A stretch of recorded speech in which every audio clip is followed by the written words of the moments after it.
if the hard landing types or the recession, hidden recession, rolling recessions types are correct, then that's very bullish for gold going forward into 25. And going forward into 25, it is a bullish scenario from gold from a level where we're already at nominal all-time highs or near them. I anticipate gold going up next year, but here we are, near 2,700. For it to double next year or something like that, that would be a really tall order. Whereas if we just went to 3,000, like the mainstream is expecting, that the better producers, you'd have to be a really, really incompetent producer not to gush cash at those price levels. And the better projects go forward, the better exploration companies would go forward. So I'm not expecting the metal to necessarily make me rich next year. Historical trends suggest that gold prices are likely to rise during the next recession. Following the 2008 and 2009 Great Recession, the producer price index for gold ores saw significant and sustained growth over several years. In 2024, the gold market experienced a significant upswing, reaching all-time highs with an increase of over 72% in 5 years. This trend is fueled by geopolitical uncertainties and forecasts of economic instability, reinforcing gold's role as a safe haven asset. Experts anticipate continuing this rise, encouraging investors to diversify their portfolios by investing in gold. This video explores the insights of Lobo Tiggre, a seasoned expert in precious metals investment. Tiggre discusses the ongoing central bank gold purchases, intensified by global concerns like the weaponization of the US dollar and geopolitical instability, including 2 active wars. Central banks are on track to purchase 2,700 tons of gold by 2022, the fastest pace in recent history. Their consistent buying in the past 3 years, even as dollar-denominated gold prices have surged, suggests that central banks have been more motivated by long-term strategic considerations than price sensitivity. With all macroeconomic factors in play, Tiggre warns of growing economic disarray, citing European challenges, China's stalled growth, and cracks in U.S. labor markets. Concurrently, he predicts that if a hard landing or recession materializes, gold will be highly bullish in 2025. While refraining from projecting specific price targets, Tiggre expresses optimism about gold's potential to climb further from its current all-time nominal highs. Multiple economic indicators raise alarms about the probability of a looming U.S. recession. The findings reveal the challenges ahead, from rising credit card delinquencies to elevated S&P 500 price-to-earning ratios.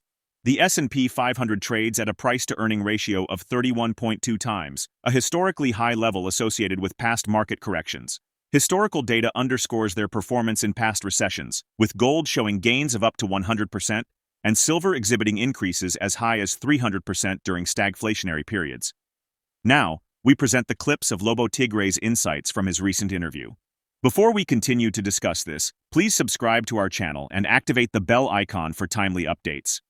Actually, it's not so surprising to see gold up with the markets lately because we've been seeing that for years now. I recall that the Fed has trained with the Fed put, so-called, has trained investors to see bad news as good news. So if gold is a safe haven asset, if it's a fear barometer, as I've called it for a couple decades, then to see, it shouldn't be so, but to see gold up and risk assets up at the same time makes sense in a world where it's central bank policy that drives things rather than market fundamentals. Of course, that can only go on for so long, but we are in interesting times. And we kind of tore up the charts in 2008 and in response to 2020, even more, So beware of anybody who pretends to know exactly where we're going. But to get to the point of your question, we clearly have central bank gold buying, which has not gone away and has intensified. It goes up and down a bit. But the reasons for that, particularly the so-called weaponization of the dollar since Russia's second invasion of Ukraine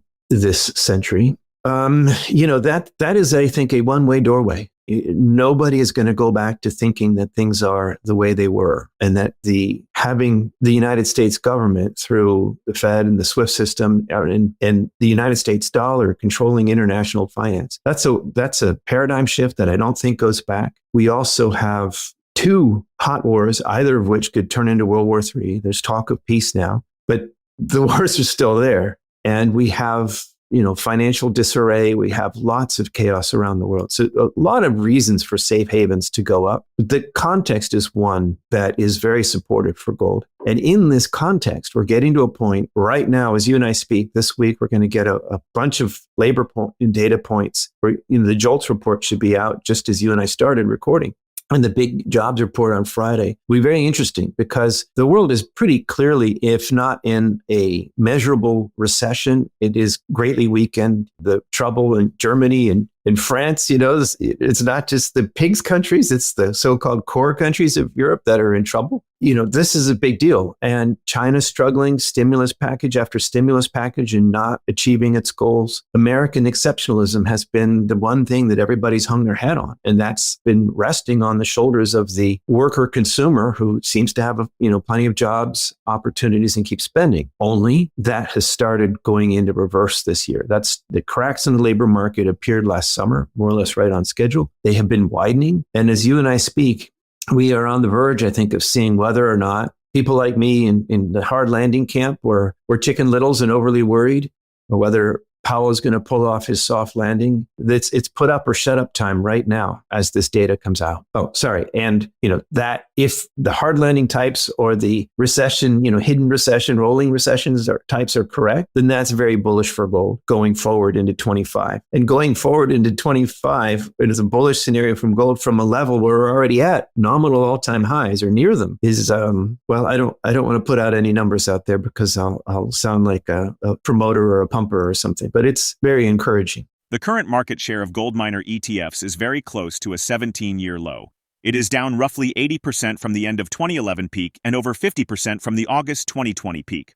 Various experts, including Lobo Tiggre, emphasize the underperformance of gold mining stocks compared to gold itself, questioning the risk of owning stocks with little leverage. He stresses the importance of stock selection, noting that top performers have outpaced gold. This creates opportunities for speculators as market awareness grows. With the stock market still in a secular bull market, there is not enough capital or interest in precious metals outside of gold. Although the gold stocks have disappointed, they are in a position for an explosive breakout in 2025. According to Tiggre, gold serves as a tool for wealth preservation, while mining stocks offer speculative opportunities. He anticipates substantial gains for top-performing mining stocks if gold prices approach $3,000, as some analysts forecast. Let's get back to the interview. Well, I would separate the metal itself from the stocks. And the stocks are still in the doghouse. The stocks, if you look at average figures, they're underperforming. Why do we even bother buying these crappy choo-choo train industry, mining stocks, as Doug Casey puts it? And it's because they're supposed to offer as leverage to the underlying commodity. So if the GDX is really only up this year about as much as gold is, why did you take the risk owning those gold stocks? You could have just bought gold and done just as well. So we can go down that rabbit hole if you want. And the answer is that there should be leverage there. And the other answer to the answer is that if you look at the averages, it disguises the vast difference between the underperformers and the overperformers. So stock selection matters. If you have the better companies, you have done much better with them than just gold this year.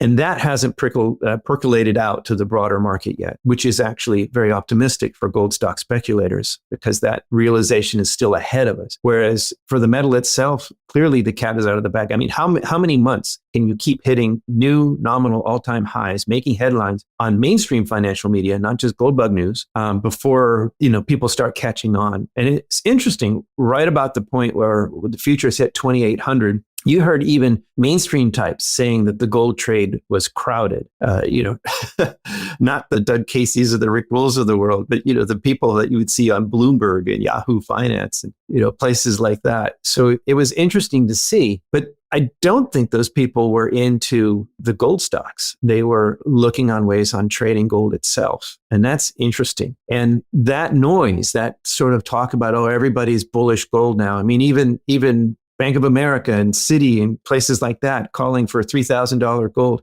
I can see where that crowded idea comes from. But that has cooled, that correction that we've seen, which is de minimis, really, for a market, volatile market like metals, gold, and silver on steroids, even more so. The correction that we've seen from 2,800 is just, the Bitcoiners wouldn't even notice such a thing. But it has definitely cooled that crowded trade noise out there. So long story short, whatever the mainstream types are doing doesn't concern me too much. Because my main speculation is not on the metal, it's on the stocks. And, I anticipate gold going up next year, but here we are, near 2,700. For it to double next year or something like that, that would be a really tall order. Whereas if we just went to 3,000, like the mainstream is expecting, that the better producers, I mean, you'd have to be a really, really incompetent producer not to gush cash at those price levels. And the better projects go forward, the better exploration companies would go forward. So I'm not expecting the metal to necessarily make me rich next year. I own the metal to prevent myself from becoming poor as savings, as real money. Basically, gold is like a superhero in times of crisis. When the economy is going badly, it tends to shine even brighter. Meanwhile, gold mining stocks present a compelling but speculative opportunity, offering potential leverage over the metal itself. How do you plan to position your investments in response to the potential breakout in gold mining stocks and the broader trends in the precious metals market? Drop your thoughts in the comment section below. If you find this video informative, don't forget to support our channel and turn on notifications to stay informed about our latest videos. See you in the following video.